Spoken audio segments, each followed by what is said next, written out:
We are getting closer to the finish, and what an exciting dash we have to the line. A bunch of teams still playing relegation musical chairs, and with the title chase not quite a done deal yet, let's get down to it on the J1 League Goal Zone. First of all, let's get to some rearranged fixtures. Against Kawasaki, Kashima's Juan Alano broke the deadlock in the 61st minute, and the Antlers appeared in control of the game, but they couldn't finish their chances and paid the price, as Ten Miyagi's stoppage time screamer helped Kawasaki collect another 3 points.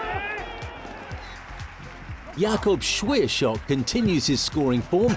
From a set piece this time, his 43rd minute equaliser helped Nagoya as they came back from a goal down to earn a point against Tokyo. And in a contest that was even-steven until the 55th minute, Ryosuke Shindo's was the only goal as Cerezo Osaka won their mid-table clash at Hiroshima. Down to business for round 30 then. A relegation scrap in the Miyagi prefecture, Vegalta and Tokushima duking it out for precious points.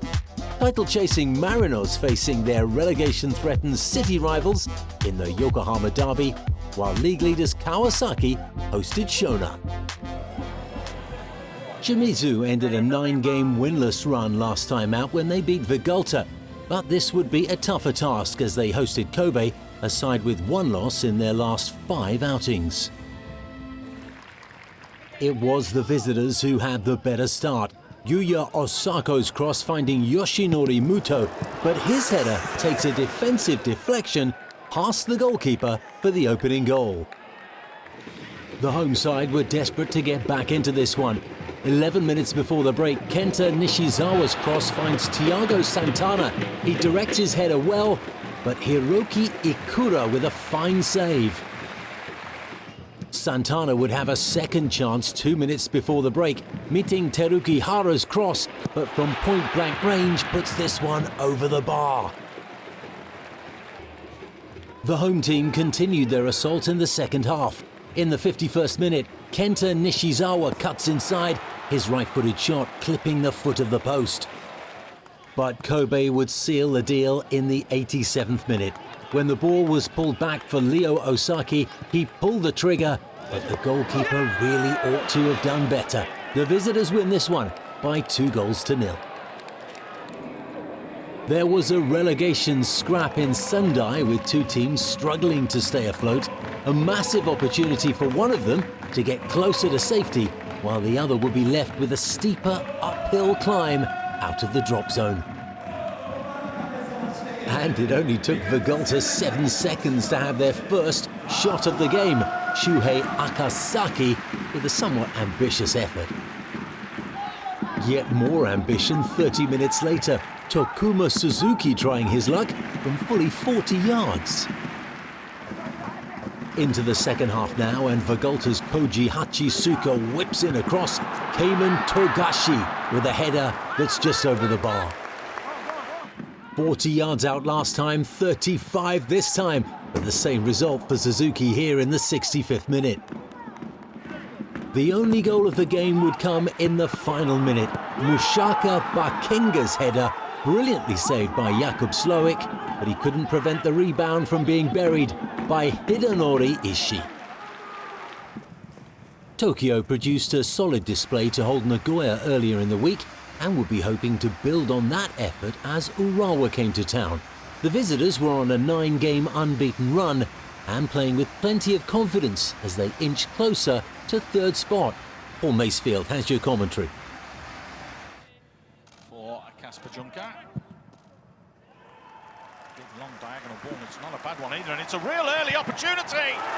And 37 seconds on the clock, and the damage is done. Came out of absolutely nothing. Tagawa it was that buried it. To Saka. Good save. Gaetano, a full stretch there. That's going right in the top corner from Asaka. That is a fantastic save. Hirano, Sakai, Shibato.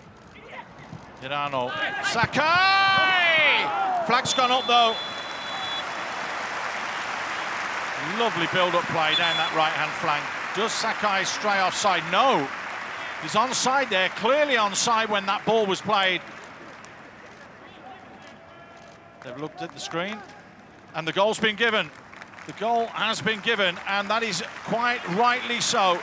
It's a very, very good decision from the officials. Suzuki with the left foot. Little glancing header rattles the woodwork. Dilton with the acrobatics going close as well. There's that ball in. Just a little glancing header as well it was. It's the man that scored the goal, Tagawa, that just tried to outfox Nishikawa in goal. Urawa looking to punish Tokyo now. Long range shot, rattles the woodwork as well. And that's brilliant play from Juncker, because he let it bounce. Asaka with a massive, massive call. And that's 2 goals in 2 games for him. Brilliant work from Sekine.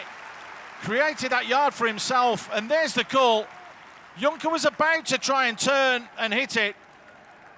But as good pros do, somebody coming onto the ball, they can see everything. He left it and trusted Asaka with the call. And he slotted it home into an empty net. The referee looks at his watch and says that will do. That is a massive, massive 3 points for the Urawa Reds. Full time here, it's finished. FC Tokyo 1, Urawa Reds 2. The Mariners haven't had things their way of late. 2 defeats in their last 3, really hurting their title chances. An opportunity then to make it right as they took on Yokohama, their local rivals in a tough spot at the bottom of the table, and things seemed like they were about to get a lot worse. Here's Mark Richmond.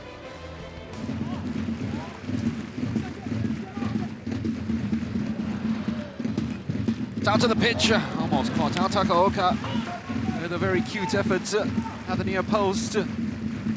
Everyone thought it was going to be a cross that was hung up in the air for someone inside the penalty box. And that was perhaps his only moment where he's managed to just stretch his legs a bit.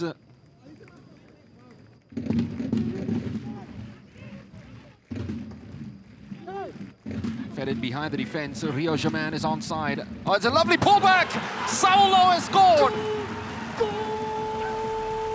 Unbelievable, it came out of nothing, and it came once again with Marinos trying to play that high line in defense. This time they were caught by Rio Jaman, beating the offside trap and using his pace to almost get to the byline and drill one back for Saulo. Struggling in the colors of Yokohama FC and finally breaking his duck. Marcos Jr. Daisen Maeda has done superbly well. Leo Ciara, again it comes off the crossbar, but a penalty has been given because Sven Bronson has gone in too strong, and it's a yellow card for the German goalkeeper. Penalty for Yokohama Marinos, an opportunity to come right back into the game.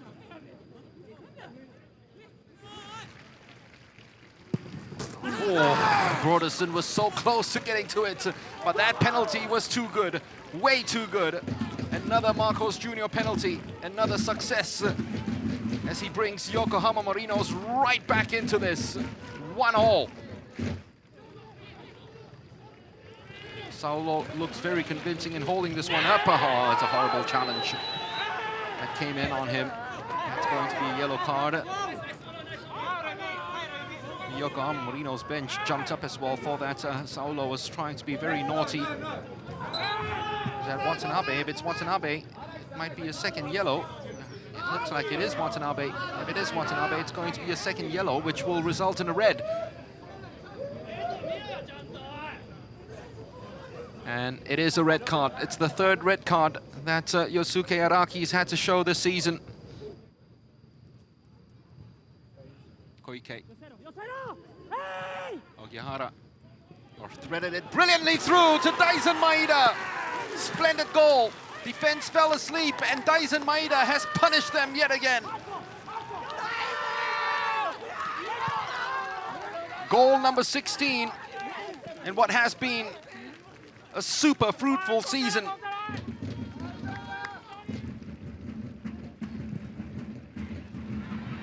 Was brought all the way through, a chance for Rio Shaman. It's gone in. It has gone in, surely. Saulo and a dramatic equalizer. Yokohama FC have pinched a point perhaps in the dying embers of the game. Kevin Muscats cannot believe it, but his defense just couldn't stand up to the test.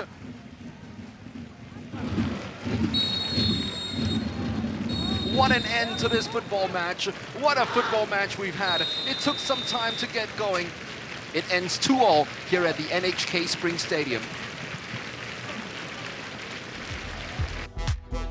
So the Marinos drop points, and that will really hurt their title ambitions. When we come back, we'll check in on how the leaders Kawasaki fare.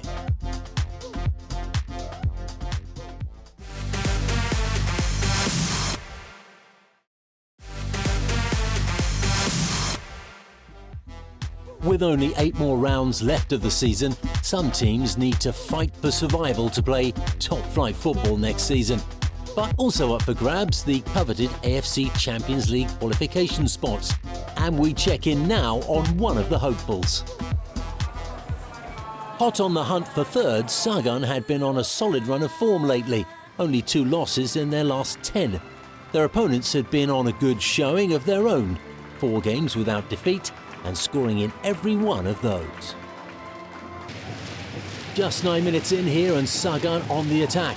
Ryohei Shirasaki passes to Keita Yamashita at the near post. He can't quite get his shot inside the upright.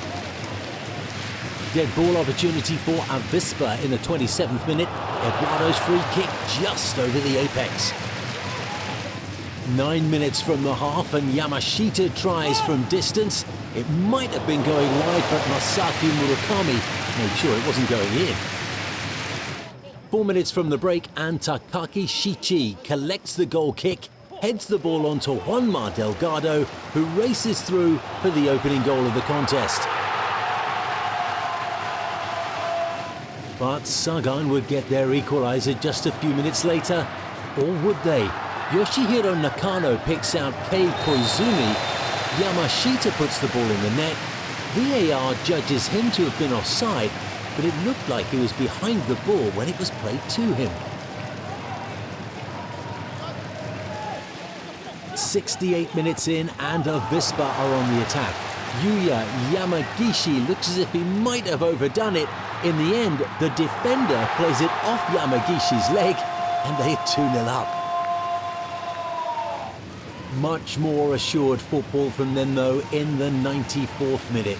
Daiki Watari applying the finishing touch, and Avispa win this one by 3-0. After losing to Kobe last week, Consadole had now lost 4 of their last 5 and had also failed to score in each of those losses. Sanfrecce had continued to lack consistency throughout the season, and with both teams tied on points, there was little to split them. Shazad Haq has your commentary.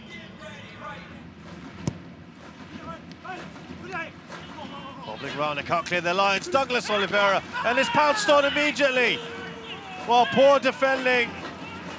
Slow to get the ball away, and it's Sho Sasaki, the skipper for Sanfrecce, who gets them going so early on.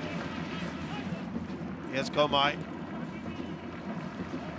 Kaneko gets there first. Sho Sasaki needs some help because his fellow defender Araki went down. It's a good save from Hayashi. Komai. Again, that's a good shot. And a decent save from Hayashi.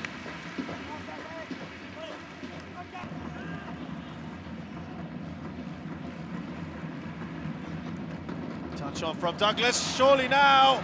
He'll scramble that in, Kaneko. Brilliant, but I think the flag has gone up. He was offside.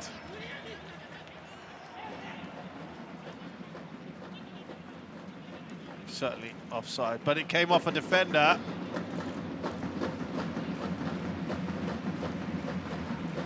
Great work from him.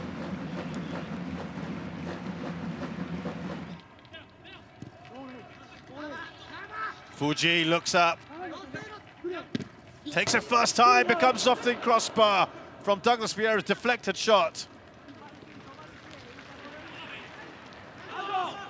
Hit that first time, Miyazawa did enough. It was a right call to hit that first time. In fact, it was only because he hit it into the ground, no deflection there.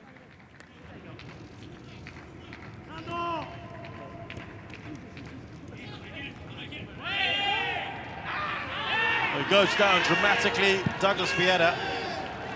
Hear him yelping away, the referee is unmoved. What was it? Contact.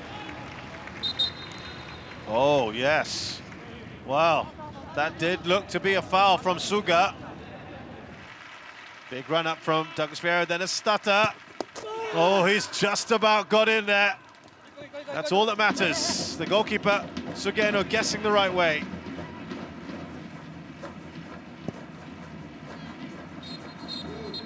And there we have it, an all-important win for Sanfrecce. Their skipper delighted. He got them going with a very early goal in the second minute. More frustration for Mihailo Petrovic. Once again, his side is dominated in terms of possession and chances, but it's not enough. And on their return to the Sapporo Dome, Hokkaido Consadole Sapporo lose to Sanfrecce Hiroshima by 2-0. Cerezo returned to winning ways after edging out Sanfrecce in midweek and would be eager to build on that momentum as they welcomed Kashima. The Antlers had been strong on the road, winning 4 of their last 5, which should make this encounter a tight contest. A golden opportunity for Kashima in the 32nd minute. Koki Anzai squares the ball, but Shoma Doi can't get that important touch. Unable to score from close quarters, Kento Misao tried from distance. A good save though from Kim Jin-hyun. And just moments later, the goalkeeper was called upon again, this time denying Yuta Matsumura from just outside the box. But the pink shirts of Cerezo came pouring forward just 4 minutes later. Takashi Inui with a beautiful reverse pass to Riki Hirakawa, and that's 1-0. Kashima came looking for the equaliser 7 minutes later. Ryotaro Araki with a dipping shot just wide of the post. But the equaliser would come just a minute later. A wonderful cushion volley from Ryuji Izumi finds Ayase Ueda, and he heads that one past the goalkeeper. The referee would have a hand in deciding who got the points in this one. 81st minute, Ayumu Seiko and Ueda get their legs all tangled up, and the referee points to the spot. Ueda picks himself up and sends the goalkeeper the wrong way. 2-1 down in the 89th minute, and Cerezo would get the ball over the line. Jun Nishikawa, though, adjudged to have been in an offside position. No points for them. The Antlers continue their impressive run. Nagoya had managed to keep a stranglehold on third with an impressive run of 7 games without defeat. A solid record at home, where they were unbeaten in 5, meant their relegation-threatened opponents Oita would be set for further woe as they took to the field. And what an impressive early strike this was from Mateus. His free kick almost going over the line, Shun Takagi keeping it out. But just 5 minutes later, an intense sequence of pressure eventually finished off by Sho Inagaki. And that's 1-0. It would be all Nagoya in the first half. Mateus going on a mazy run, his left-footed shot just wide of the upright.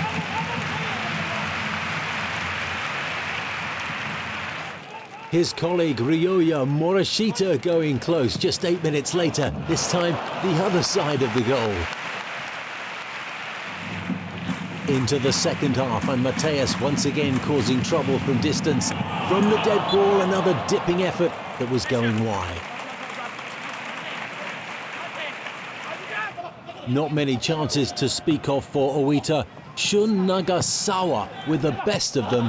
Langerak, though, all he had to do was stand still and gather. 3 straight wins for champions Kawasaki as they returned home to play Shonan.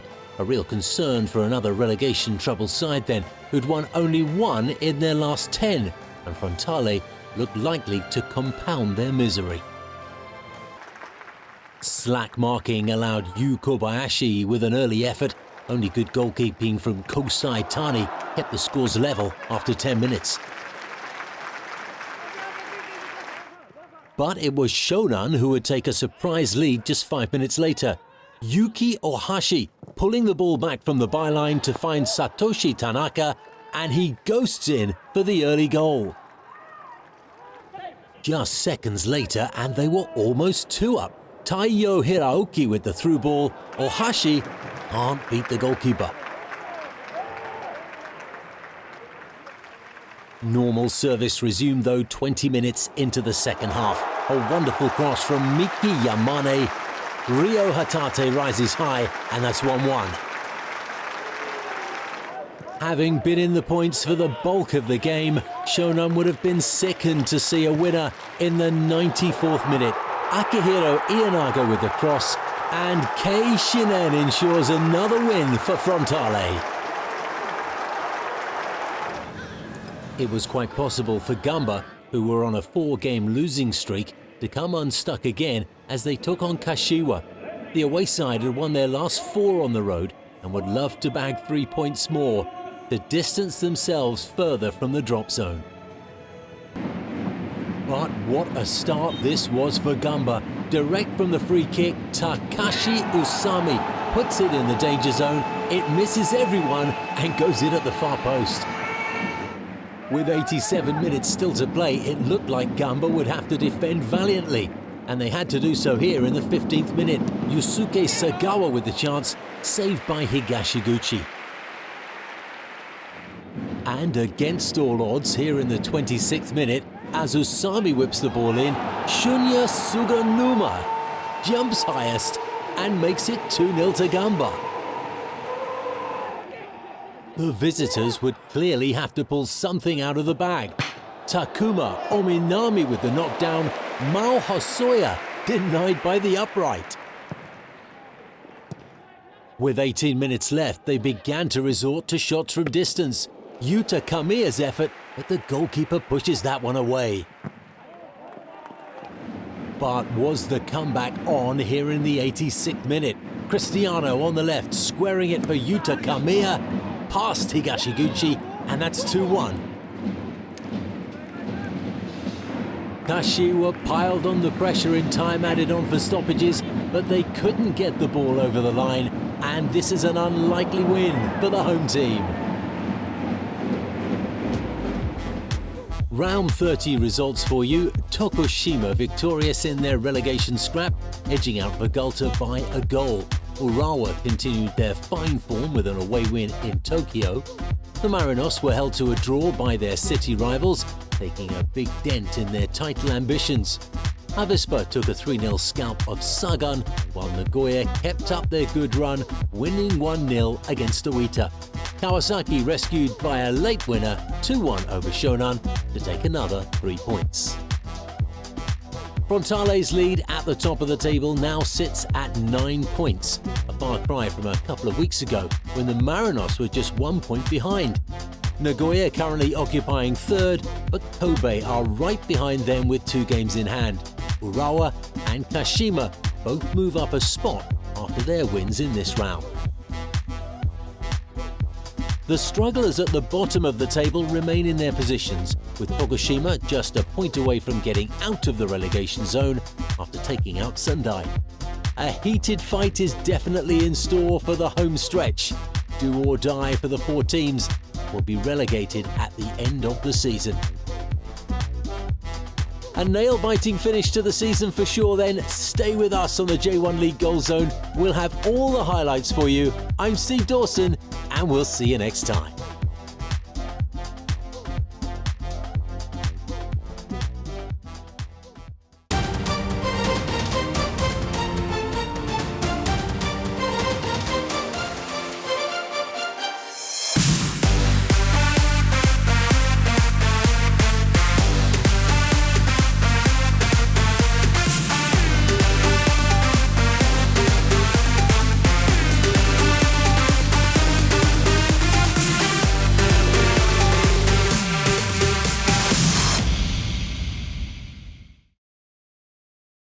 อย่าลืมไลค์และ Subscribe นะครับ Like, subscribe, push notification. Like, subscribe, push notification.